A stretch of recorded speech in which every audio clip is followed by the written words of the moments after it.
कहानी है 1938 की कैरिली नाम के एक आदमी की। वो उस कंट्री का बेस्ट पिस्टल शूटर था।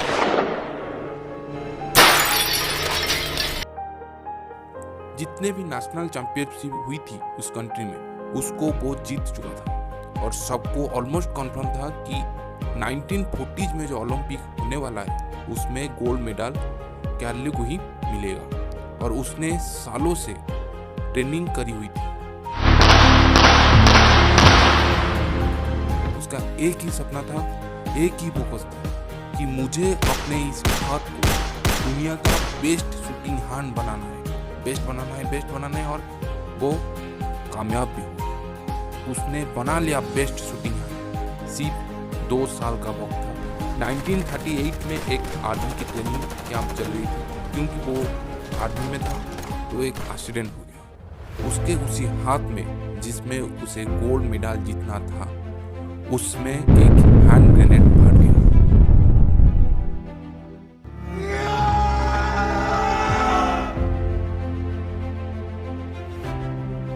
और वो हाथ चला गया।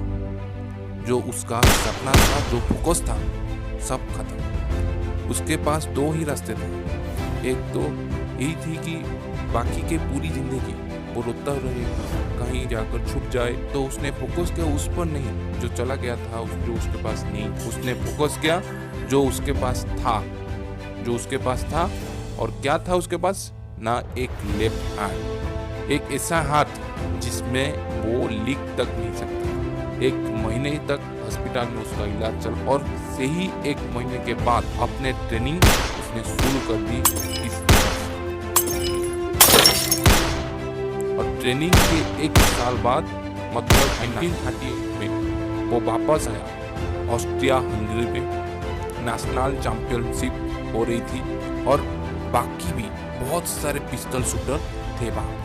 उन्होंने जाकर के उनको कंग्रेचुलेट किया, कहा कि यार देखो, ये होता है जज्बा, ये होती है स्पोर्ट्समैन की स्पिरिट कि इतना सब कुछ होने के बाद भी तुम यहाँ पर आए और देखने के लिए और हमारे हौसला बढ़ाने के लिए। किसी को नहीं पता था कि वो 1 साल से ट्रेनिंग कर रहा था अपने लेफ्ट हैंड। और उसने जवाब दिया, मैं यहाँ पर तुम्हारा हौसला बढ़ाने नहीं आया हूँ, तुम्हारे साथ कम्पीट करने आया हूँ, तुमसे लड़ने आया हूँ, तैयार हो जाओ। और कंपटीशन हुआ। बाकी सब वहाँ पर जितने भी लोग थे वो कम्पीट कर रहे थे अपने बेस्ट हैंड से, और एक कम्पीट कर रहा था अपने ओनली हैंड से। और जीता कौन? तो मैन विद ओनली हैंड कैरिली जीत। लेकिन वो यहाँ पर खुश नहीं था। उसका गोल क्लियर था कि मुझे इस हाथ को उस कंट्री का नहीं, पूरे दुनिया का बेस्ट हैंड बनाना। और उसने उसका सारा फोर्स उठाकर डाला 1940 में, जो ओलंपिक्स होने वाले थे। लेकिन 1940 के ओलंपिक्स कैंसिल हो गए वर्ल्ड वॉर की वजह से।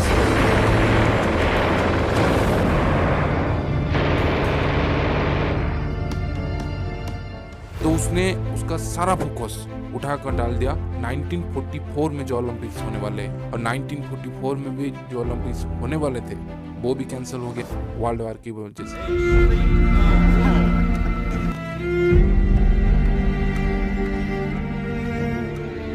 उसने उसका सारा फोकस उठाकर डाल दिया 1948 के ओलंपिक्स में। और 1938 में उसका एज थी 28 साल और 1948 में उसका एज हो चुकी थी 38 इयर्स। जो यंगर्स जो प्लेयर्स आते हैं उनके साथ कम्पीट करना मुश्किल होता चला जाता है। लेकिन मुश्किल नाम का ये वर्ड था ही नहीं था उनके लिस्ट में। वो गए, पूरे वर्ल्ड के बेस्ट शूटर आए हुए थे जो अपने बेस्ट हैंड से कम्पीट करने के लिए, और ये अपने ओनली हैंड से कम्पीट कर रहे थे। और कौन जीता? The man with only hand कैरिली।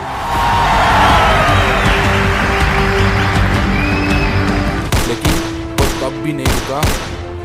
1952 में ओलंपिक्स दोबारा कम्पीट किया उसने, और इस बार गोल्ड मेडल कैरिली को ही मिला और पूरी की पूरी हिस्ट्री को बदल करके रख दिया ओलंपिक्स। इस पर्टिकुलर कंपटीशन में उसके पहले किसी भी व्यक्ति ने लगातार 2 गोल्ड मेडल नहीं जीता था।